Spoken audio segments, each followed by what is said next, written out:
Baiklah Bapak Ibu Saudara, sebelum kita membaca Alkitab, mari kita satu di dalam doa. Kita berdoa.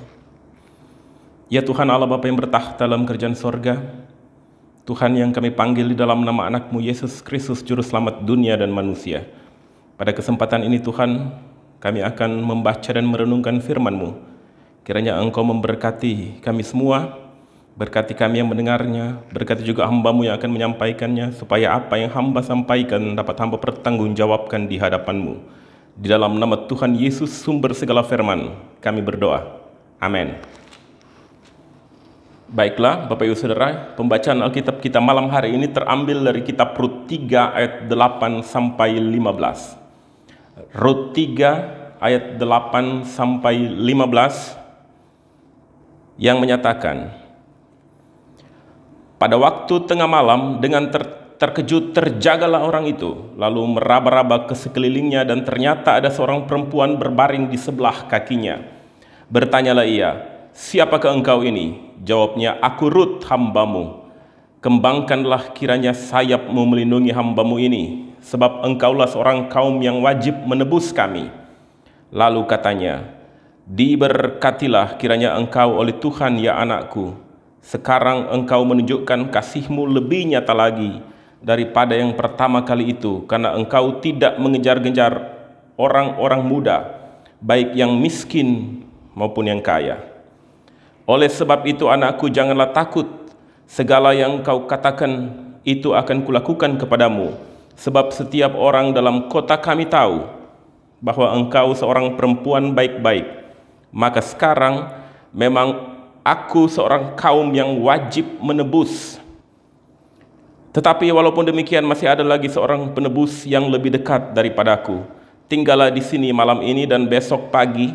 Jika ia mau menebus engkau, baik biarlah ia menebus. Tetapi jika ia tidak suka menebus engkau, maka akulah yang akan menebus engkau, demi Tuhan yang hidup.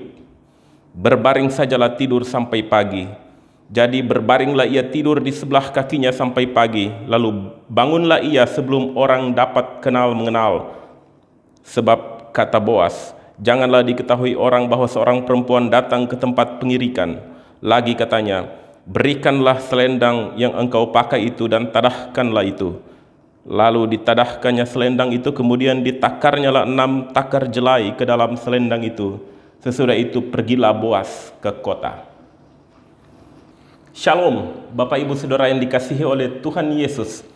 Pada malam hari ini kita akan coba belajar dari kitab Rut tentang beberapa hal yang sangat berkenaan dengan kehidupan kita di masa sekarang ini. Walaupun Rut memang hidup di zaman perjanjian lama. Dan dalam memahami pembacaan kita malam hari ini, kita sebenarnya, saya mengajak kita untuk, walaupun di rumah, kita baca dulu Rut 1, Rut 2, kemudian masuk Rut 3 ini dan Rut 4. Supaya apa? Karena dengan memahami secara keseluruhan ini, maka kita akan tahu kisah Rut yang sesungguh-sungguhnya terjadi. Apa sebenarnya yang terjadi pada Rut ini, kemudian pada mertuanya Naomi dan Boas. Karena kalau kita hanya membaca sepintas-sepintas akan sangat membingungkan kita. Saya kasih contoh, kalau kita hanya baca dari ayat yang kita baca saat ini, lalu kita kondisikan ke konteks modern saat ini, sangat tidak masuk akal. Bahkan ada yang mempermasalahkan pembacaan kita ini, loh, kenapa ada perempuan datang ke kamar seorang laki-laki, masuk ke selimut, tidur di situ. Mereka akan bilang, apa perempuan seperti Rut ini? Tetapi kita harus melihat konteks. Kita baca dulu dari Rut pasal 1, lalu kemudian kita melihat bahwa di zaman orang-orang Yahudi atau adat istiadat Yahudi saat itu, memang kebiasaan seperti ini lazim. Lalu kemudian kita melihat bahwa begitu seorang menjadi janda, seorang perempuan menjadi janda, maka harus ada penebus kepada dia. Dan dalam pembacaan ini, Boas menjadi penebus kepada Rut. Lalu kita lihat Rut 1, saya briefly akan kasih penjelasan sedikit dulu mengenai kisah Rut pada ayat 1 sebelum masuk ke pembacaan kita, supaya kita melihat konteks secara keseluruhannya. Rut 1 ini memberitakan kepada kita tentang keluarga Elimelek, bagaimana Elimelek mati meninggalkan Naomi sebagai seorang janda. Begitu juga dengan 2 anak laki-lakinya meninggalkan Rut dan Oprah menjadi seorang janda. Penulis kitab ini tidak mempermasalahkan kenapa mereka mati. Di sini tidak dijabarkan. Untuk mengeksegese Alkitab, kita harus melihat apa maksud penulisan ini oleh sang penulis. Menurut catatan, memang tidak secara gamblang dikatakan siapa yang menulis kitab Rut, tetapi beberapa analisa Alkitab mengatakan, atau para penafsir Alkitab mengatakan bahwa kitab ini ditulis oleh Samuel. Makanya, dan kisah ini terjadi di zaman hakim-hakim, makanya kitab Rut ini ditempatkan setelah kitab hakim-hakim. Lalu kemudian kita melihat apa maksud sebenarnya Samuel menulis kitab ini. Dia tidak memberitakan kenapa si Elimelek meninggal, dua anak laki-lakinya meninggal. Karena dalam mengeksegese Alkitab kita harus melihat apa maksud penulis. Maksud Samuel menulis ini adalah dia ingin mengabarkan kepada kita pada pasal 1 ini bahwa orang-orang biasa juga dipakai Tuhan. Orang-orang seperti keluarga Elimelek ini bisa dipakai Tuhan. Naomi, Rut dipakai oleh Tuhan. Karena dari keturunan inilah lahir Raja Daud. Dan dari keturunan Raja Daudlah lahir Sang Mesias, yaitu Yesus Kristus. Jadi dia ingin memberitakan kepada kita bahwa siapapun bisa dipakai oleh Tuhan. Termasuk keluarga ini. Keluarga yang taat dan yang penuh kasih ini. Kemudian kita melihat di pembacaan kita ini, betapa Rut sangat patuh terhadap mertuanya, yaitu Naomi. Ini bukan trik, ini adalah strategi Naomi supaya si Rut pergi ke tempat pengirikan untuk bertemu dengan Boas, karena dia sudah tahu, oh Boas ini adalah harus menjadi penebusnya si Rut. Jadi dia dimandatkan untuk mengawini Rut dan menebus Rut, baik dari segi harta maupun menjaga Rut sebagai seorang istri. Tetapi rupa-rupanya dalam pembacaan kita melihat Boas mengatakan bahwa dia bukan keluarga terdekat. Masih ada orang lain yang lebih berhak. Masih ada kerabat lain yang lebih berhak. Oleh sebab itu, Boas mengatakan, kamu tidur dulu di sini, malam ini kamu boleh tidur di sini, besok saya akan ketemu orang yang lebih berhak untuk menebus kamu. Kalau dia tidak mau, maka saya akan menebus kamu. Ini pelajaran penting bagi kita bahwa ternyata Boas juga punya hati nurani dan tata krama. Karena dia tahu bahwa dia bukan yang paling berhak. Maka dijelaskan dia pergi ke pintu gerbang untuk menunggu orang yang lebih berhak itu lewat, dan dia tanya, saudara, kamu yang harus menebus Rut ini. Kalau kamu bersedia, silakan. Kalau tidak, maka saya akan menebus dia. Dan rupa-rupanya, kalau dari segi harta orang ini mau menebus Rut, tetapi tidak untuk menikahi Rut. Dan dia membiarkan Boas untuk yang menjadi penebus Rut saat itu. Lalu kemudian dalam pembacaan ini juga dijelaskan bahwa Boas ini orang yang kaya. Dia orang yang luar biasa kaya, sangat ternama saat itu. Dan oleh karenanya dia tentu saja dengan apa yang dia miliki, dengan kekayaan, dengan harta yang melimpah, dia bisa memberikan kebahagiaan kepada Rut dan juga Naomi. Makanya kan di situ jelaskan dia memberikan jelai-jelai gandum, ya, ini dari pertanian atau peternakan yang dia punya, dia kasih ke Rut. Dia kasih juga, bawa ini, kasih ke mertuamu. Jadi di sini kita melihat hal yang kedua. Hal yang pertama yang kita lihat tadi adalah bahwa Boas bertanggung jawab, tetapi dia tidak melangkahi orang yang seharusnya masih lebih dekat dan harus menjadi penebus Rut. Dia izin dulu, kulunuwon, kamu mau enggak menebus dia? Kalau tidak, maka saya akan menebus dia. Saya akan mengawini orang ini, mengawini Rut. Yang kedua, dia memberikan kehidupan yang lebih baik kepada Rut. Dan juga tentu kepada Naomi, mertuanya Rut. Maka kita lihat, saya ingin kita baca ayat yang penting dalam pembacaan kita, yang terdapat dalam Rut 3 tadi, ayat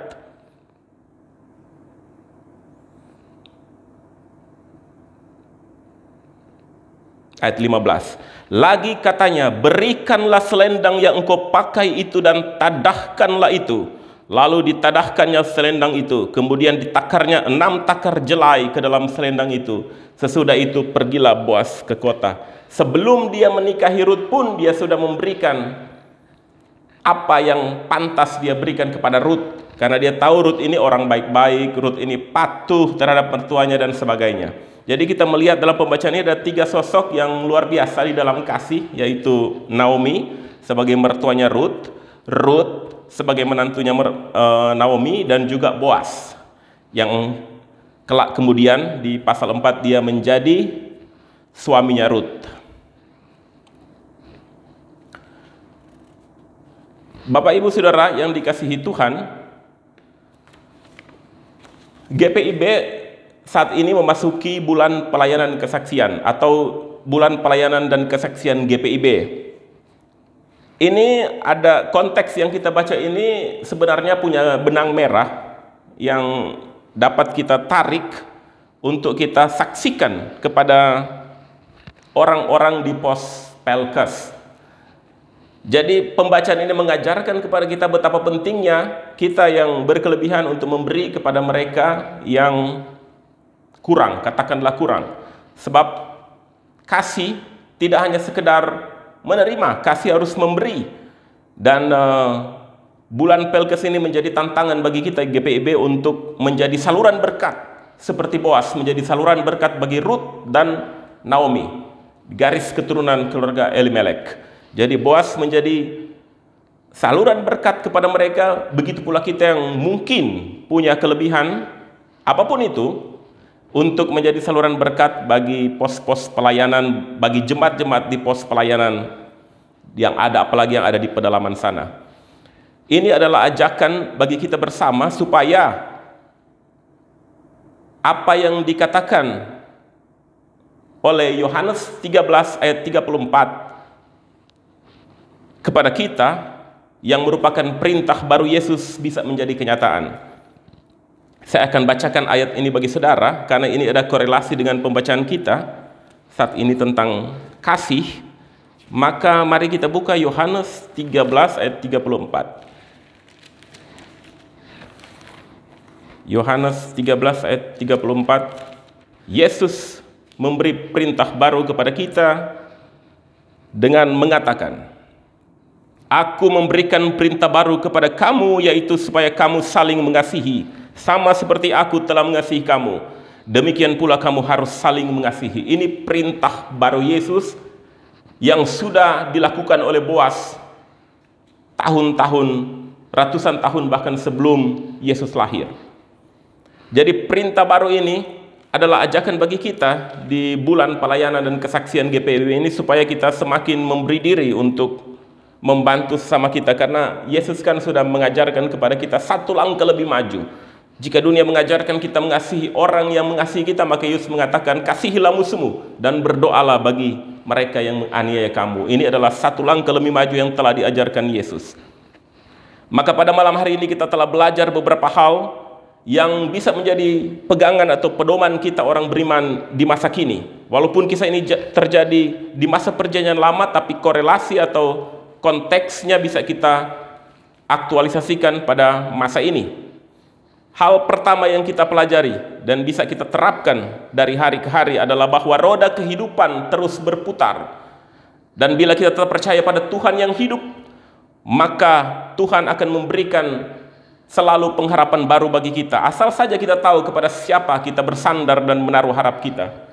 Kita ingat, Naomi dan Ruth pada saat itu adalah menantu dan mertua yang berada pada posisi sangat lemah, sangat terpuruk, kondisi ekonominya terpuruk, kehidupannya terpuruk. Bayangkan, dua orang janda untuk menghidupi diri mereka sendiri sudah sangat sulit.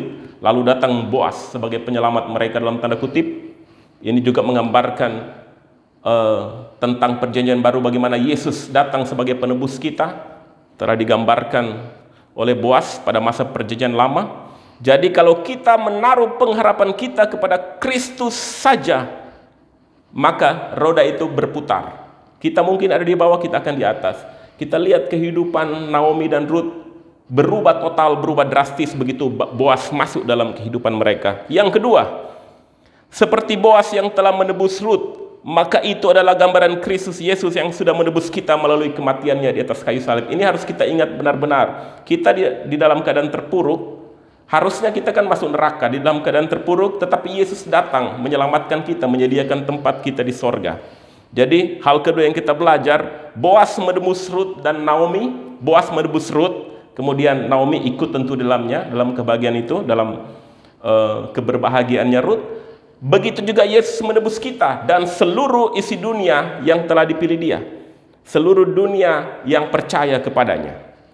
Lalu hal yang ketiga adalah bahwa kasih itu tidak mengenal batas. Bahkan dalam perjanjian baru, Yesus telah mengajak kita, seperti yang saya katakan tadi, satu langkah lebih maju. Kita harus bahkan mengasihi orang yang memusuhi kita dan berdoa bagi mereka yang menganiaya kita. Itu adalah ajaran baru Yesus yang tidak mungkin ada temukan di dunia ini. Hanya Yesus yang mengajarkan mengasihi orang yang tidak pantas kita kasihi, dan mengasihi orang yang bahkan memusuhi kita. Ketika kasih manusia, dalam pembacaan kita ini Naomi, Ruth, dan Boas bertemu dalam kasih Tuhan, maka hasilnya adalah kehidupan yang penuh kelimpahan. Ini juga janji Tuhan, bahwa ketika kita mengasihi orang-orang yang Tuhan tempatkan di sekitar kita, maka kehidupan kita akan berlimpah dengan anugerahnya. Karena itu, untuk mengakhiri renungan kita pada malam hari ini, setelah 3 poin itu kita pelajari. 1, roda kehidupan terus berputar. Jadi Anda yang lagi ada down saat ini, supaya tidak usah putus asa, tetap berpengharapan kepada Yesus, bahwa hidupmu pasti akan berubah asal saja engkau menyandarkan harapanmu kepada orang yang tepat, yaitu Yesus. Yang kedua, seperti Boas yang telah menebus Ruth, kemudian Naomi juga ikut dalam kebahagiaan itu, menerima segala berkat yang datang dari Tuhan melalui Boas. Maka Yesus juga sudah menebus kita, dan dengan harga yang begitu mahal dibayar di atas kayu salib, sehingga kematian Yesus di kayu salib membuat hidup kita berkelimpahan dengan keselamatan surgawi. Yang ketiga adalah kasih itu tidak mengenal batas. Karena kasih yang Yesus ajarkan adalah kasih yang luar biasa, kasih agape Allah yang tidak mengenal batas. Dia mengasihi bahkan orang yang memusuhi kita, maka kita juga harus mengasihi. Di bulan pelayanan kesaksian GPIB ini, marilah kita lebih mengasihi orang-orang yang memang membutuhkan uluran tangan kasih kita. Demi Tuhan Yesus yang hidup, kasihilah sesamamu yang sudah Tuhan tempatkan di sekitarmu. Haleluya, amin. Mari kita naikkan doa syukur dan syafaat kita. Ya Tuhan Allah yang bertakhta dalam kerajaan sorga, Tuhan yang kami panggil di dalam nama anak-Mu Yesus Kristus, Juru Selamat dunia dan manusia. Pada malam hari ini kami menaikkan segala ucapan syukur kami Tuhan, karena Engkau masih memperkenankan kami untuk hidup, bergerak, dan ada. Kami boleh beraktivitas Tuhan, kami boleh melaksanakan ibadah rumah tangga ini Tuhan. Engkau telah pelihara kami dengan kasih-Mu yang melimpah, dan malam hari ini juga Engkau telah mengajarkan kami untuk supaya menaruh harapan kami hanya kepada sosok yang tepat, yaitu Yesus Kristus Juru Selamat kami. Kami bersandar dan menaruh harapan hanya kepada sosok Yesus saja. Kemudian Engkau telah mengajarkan kami juga untuk mengasihi tanpa batas, mengasihi orang-orang yang memang Engkau sudah tempatkan di sekitar kami menjadi sesama kami.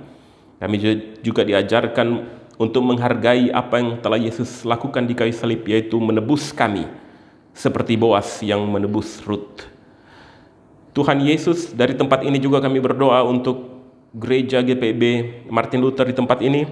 Kau berkati KMJ-nya Pendeta Rudi Ririhena, para majelis, PHMJ Tuhan, dan siapapun dan sebagai apapun Engkau tempatkan di gereja ini Tuhan, kostor, satpam, siapapun kami Tuhan, pegawai kantor, siapapun kami yang tidak dapat kami sebutkan satu persatu, Engkau berkati dan anugerahi dengan kelimpahan berkat-Mu menurut dan sesuai dengan kehendak Tuhan. Terima kasih juga Tuhan, kami berdoa untuk seluruh gereja GPIB di Indonesia ini, Sinode GPIB, Engkau berkati juga Tuhan, supaya menjadi alat Tuhan di muka bumi ini untuk pekabaran Injil. Kami berdoa juga untuk orang-orang sakit Tuhan, yang terbaring sakit, dimanapun mereka berada Engkau jamah Tuhan, dengan kasih dan dengan pengasihan Tuhan sajalah mereka boleh disembuhkan, tentu dengan peralatan dokter, paramedis, dan obat-obatan yang mereka pakai. Tuhan, kami berdoa juga untuk mereka yang lagi berduka, Engkau hiburkan mereka Tuhan, orang-orang terkasih yang sudah dipanggil pulang oleh Bapa di sorga, kiranya Engkau beri penghiburan sejati yang dari Roh Kudus saja, supaya mereka tetap percaya bahwa Tuhan tidak pernah meninggalkan perbuatan tangannya dan akan terus mengasihi dan mengawal langkah kehidupan mereka. Kami berdoa juga Tuhan untuk setiap anak-anak Tuhan yang Engkau tempatkan di dalam pemerintahan ini. Kau berkati mereka Tuhan, supaya mereka boleh semakin mengabarkan Injil Kristus dalam pekerjaan-pekerjaan mereka Tuhan. Hamba-hamba Tuhan, pengikut-pengikut Kristus yang Engkau tempatkan di Polri, TNI, pemerintahan pusat dan daerah, Engkau berkati mereka satu persatu Tuhan, jamah mereka supaya mereka menjadi surat Kristus yang terbuka di dalam pekerjaan apapun yang Engkau tugaskan kepada mereka. Berkati pemerintahan Bapak Presiden Jokowi, supaya kasih Tuhan menjamah pemerintahan ini dan mereka boleh menjadi saluran berkat bagi seluruh rakyat Indonesia dan keadilan sosial boleh tercapai. Terima kasih untuk semuanya ya Bapa di sorga.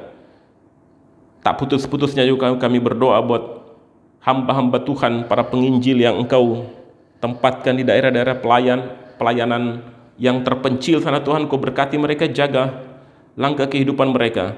Kemudian hamba-hamba Tuhan juga maupun warga jemaat yang ada di pos Pelkes, di daerah-daerah pedalaman, Engkau jamah dan lindungi juga mereka dengan kasih-Mu yang tak terbatas itu.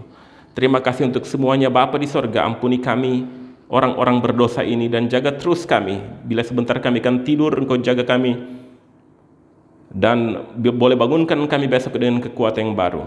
Di dalam nama Tuhan Yesus yang hidup, kekasih jiwa kami yang hidup, kami berdoa dan mengucap syukur. Dan akan kami akhiri dengan mengucapkan doa yang sudah Engkau ajarkan kepada murid-murid-Mu. Bapa kami yang di sorga, dikuduskanlah kiranya nama-Mu, datanglah kerajaan-Mu, jadilah kehendak-Mu di bumi seperti di sorga. Berikanlah kami pada hari ini makanan kami yang secukupnya, dan ampunilah kami akan segala kesalahan kami seperti kami juga mengampuni orang yang bersalah kepada kami. Dan jangan bawa kami ke dalam pencobaan, tetapi lepaskanlah kami daripada yang jahat, karena Engkau yang punya kerajaan dan kuasa dan kemuliaan sampai selama-lamanya. Amin.